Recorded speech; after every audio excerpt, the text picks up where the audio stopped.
찬송가 452장으로 찬송하겠습니다. 452장 찬송입니다.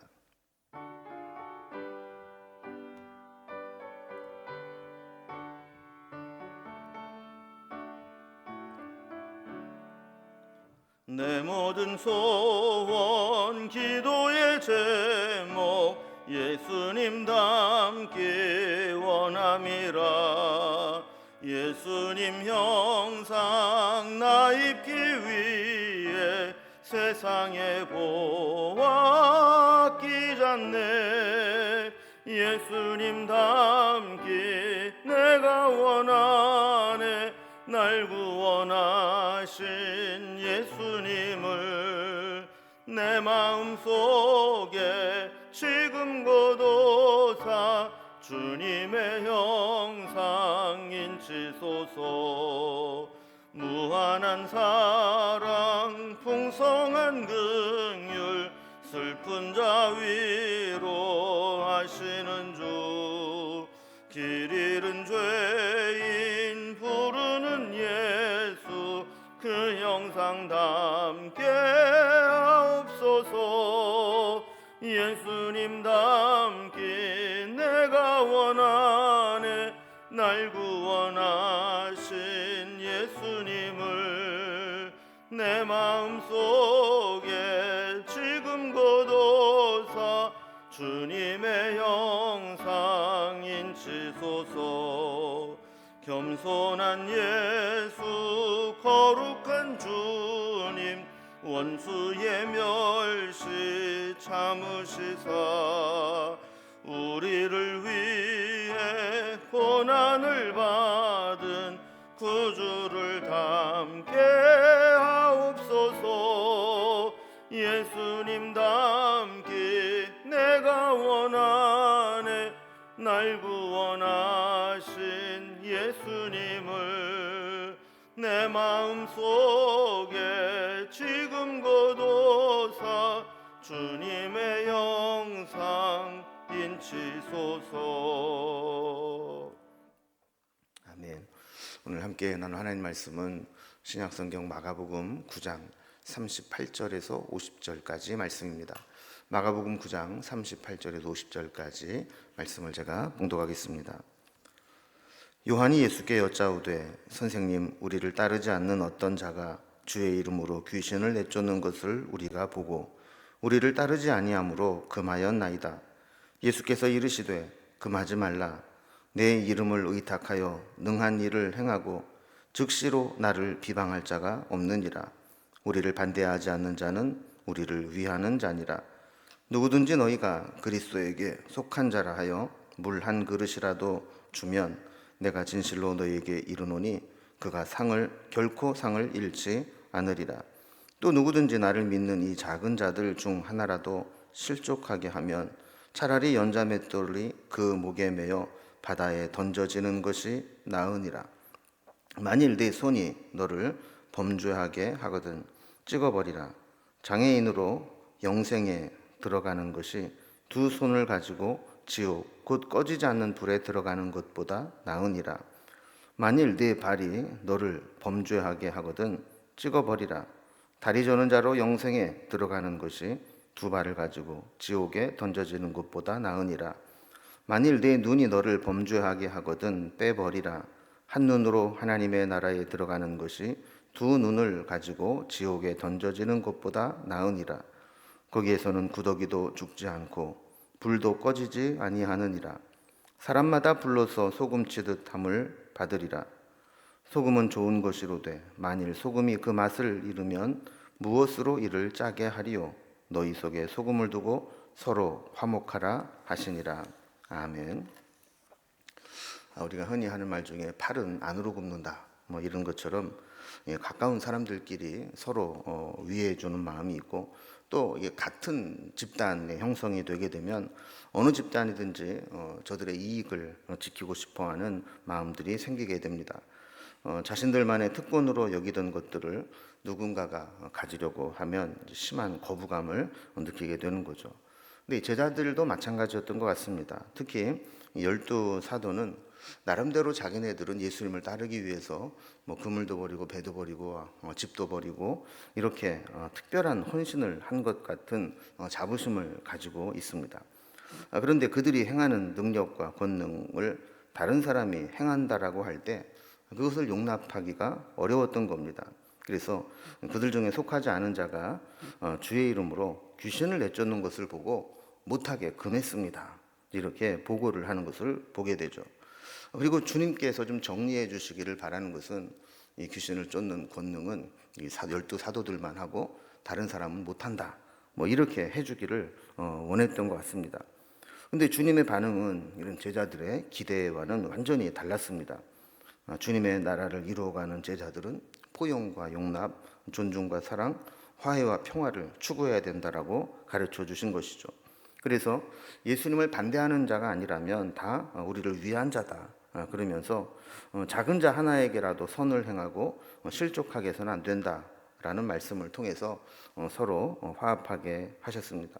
오늘 본문의 이런 내용을 단락별로 구분을 좀 해보면 먼저 38절에서 41절까지는 반대하지 않는 자는 우리를 위하는 자다. 이런 대전제를 해 주십니다. 그러면서 42절, 48절까지 보면 믿는 자를 우리와 좀 다르다고 해서 실족하게 하지 말라라는 교훈을 주시고 또 49절에서 50절은 소금 비유를 들면서 소금을 치듯이 서로 화목하고 또 짠맛을 낼 수 있도록 하라 하는 그런 교훈을 주십니다. 이제 첫 번째 단락부터 봅니다. 반대하지 않는 자는 다 우리를 위하는 자다 이렇게 말씀하는 거죠. 오늘 본문을 보면 요한의 발언으로 시작되는 것을 보게 됩니다. 38절에 보면 요한이 예수께 여짜오되 하면서 이제 아뢰게 되죠. 우리를 따르지 않는 어떤 자가 주의 이름으로 귀신을 내쫓는 것을 우리가 보고 우리를 따르지 아니함으로 금하였나이다. 이렇게 말씀을 드린 겁니다.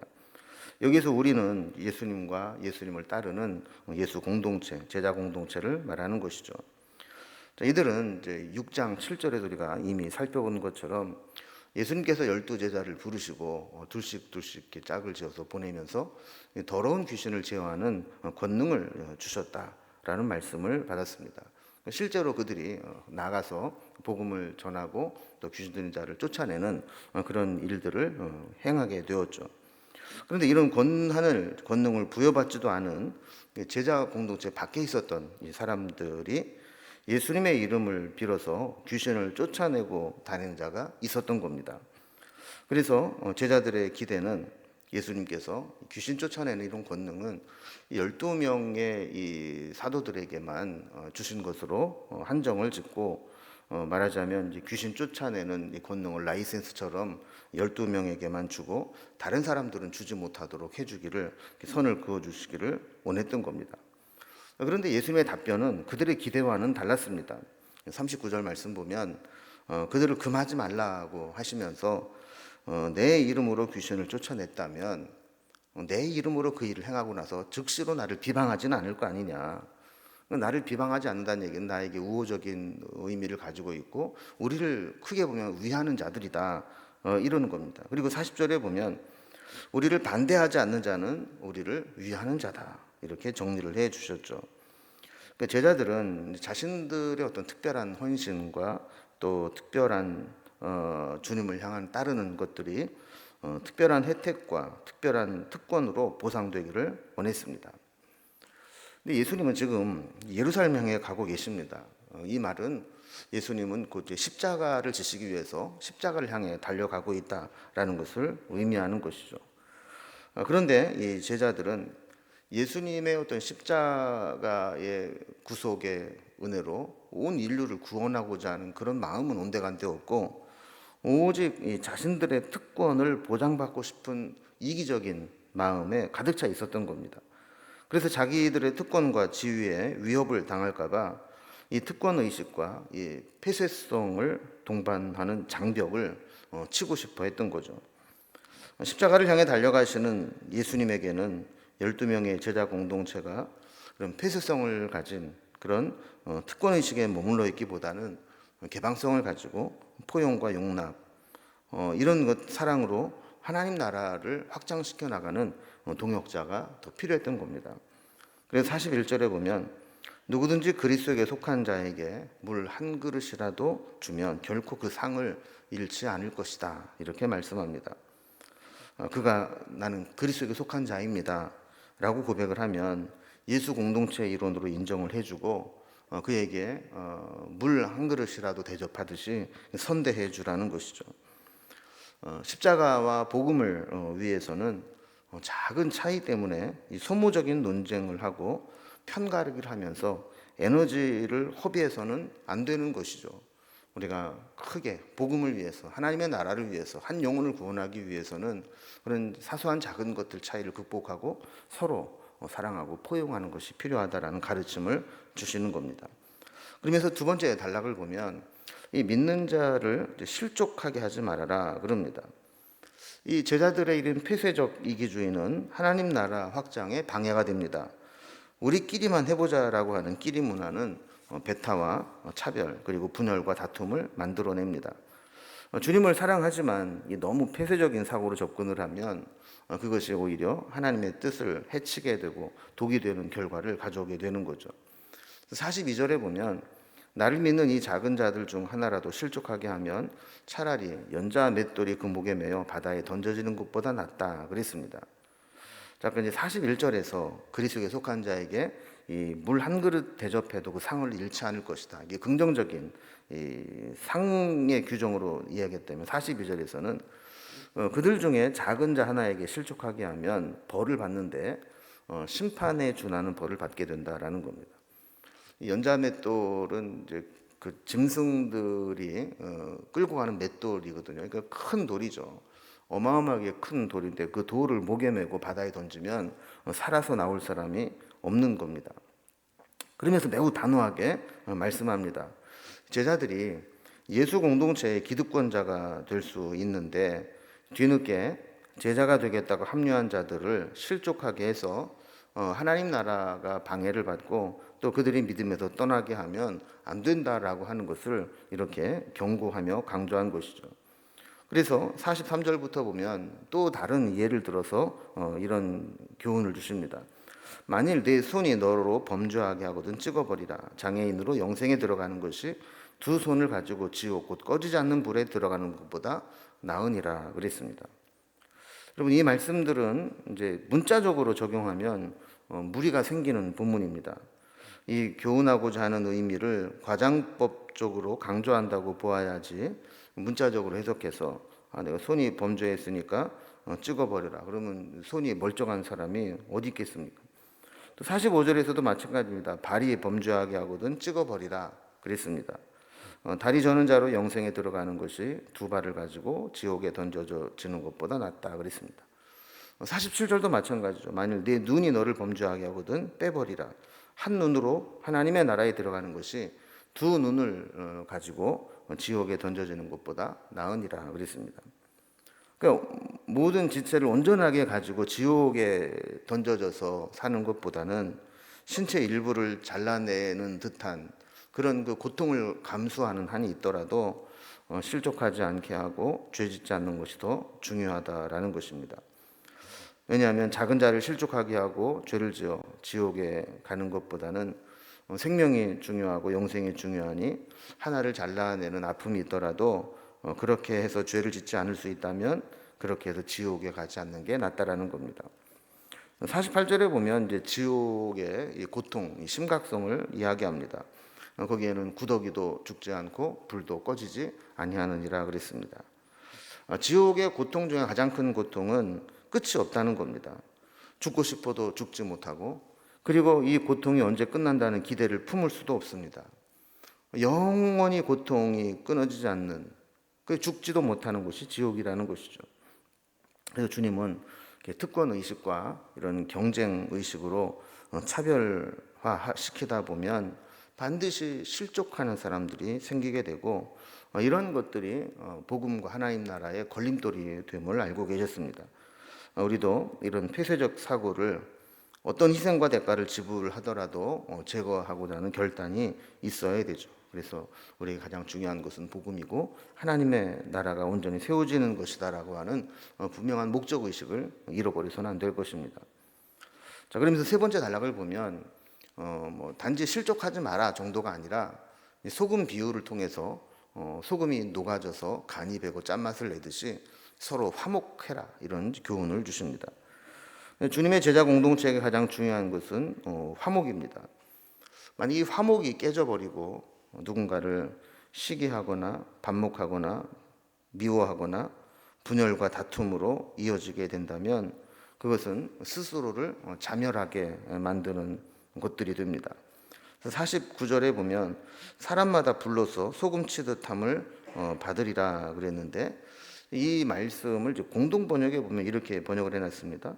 누구나 다 소금에 절여질 것이다. 그러니까 불소금에 절여진다라고 하는 것은 짠맛을 내어서 사람들에게 그 맛을 전달하게 된다라는 겁니다. 특히 이제 소금에 절여진다라고 하는 것은 소금이 이제 들어가서 절여지고 짠맛을 내기 위해서는 녹아져야 됩니다. 소금의 그런 결정체가 다 허물어지고 녹아지고 사라지게 되는 것이죠. 놀라운 것은 그 소금이 녹아서 그 물질 속 음식에 결합을 하게 되면 제3의 맛을 내게 되는 거죠.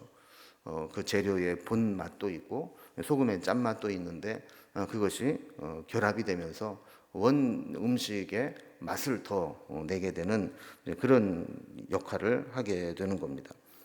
제자의 삶은 바로 그런 삶이 되어야 한다라는 겁니다. 내가 어디든 사람들 모임에 들어가게 되면 그 속에 내가 녹아지고 희생을 해서 다른 사람을 돋보이게 만들어주고 서로를 화목하게 만드는, 그래서 서로가 가지고 있는 역량을 더 잘 발휘할 수 있는 시너지 효과를 만들어내는, 그것이 바로 화목이라는 것이죠. 50절에 보면 소금은 좋은 것이로되 만일 소금이 맛을 잃으면 무엇으로 짜게 하겠느냐 그러면서 우리 마음속에 소금을 간직하듯이 그런 영적인 소금이 되어서 어디든지 내가 녹아지겠다, 희생하겠다, 그것으로 튀지 않고 스며들겠다, 이런 화목의 자세로 살라고 하는 겁니다. 제자 공동체를 화목하게 하기 위해서 내가 녹아지고 희생해야 될 텐데 내가 녹지 못하고 거치는 부분들은 없는지 돌아보면서 하나님 나라를 위해서 소금처럼 녹아지고 화목하는 삶을 살아갈 수 있도록 결단하는 시간이 되면 좋겠습니다. 기도하겠습니다.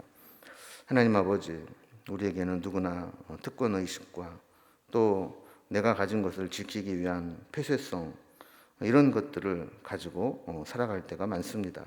그러나 이런 것들이 화목함을 깨트려 버리고 폐쇄적으로 상처를 주게 되는 결과를 가져오게 됨을 주님이 경계하셨습니다. 우리에게도 우리끼리 문화를 타파하게 하시고 오히려 소금이 되어서 어느 곳이든지 내가 희생하고 사라지고 녹아지면서 그 맛을 내고 또 화목하게 만드는 것처럼 그런 역할을 감당해낼 수 있도록 인도해 주시옵소서. 우리가 속한 곳 어디든지 내가 감으로 평화를 만들어내는, 화목하게 하는 자가 될 수 있도록 도와주시옵소서. 오늘도 우리의 삶 가운데 함께 하실 주님을 기대하며 예수님의 이름으로 기도드리옵나이다. 아멘. 각자의 기도의 제목들로 자유롭게 기도하시겠습니다.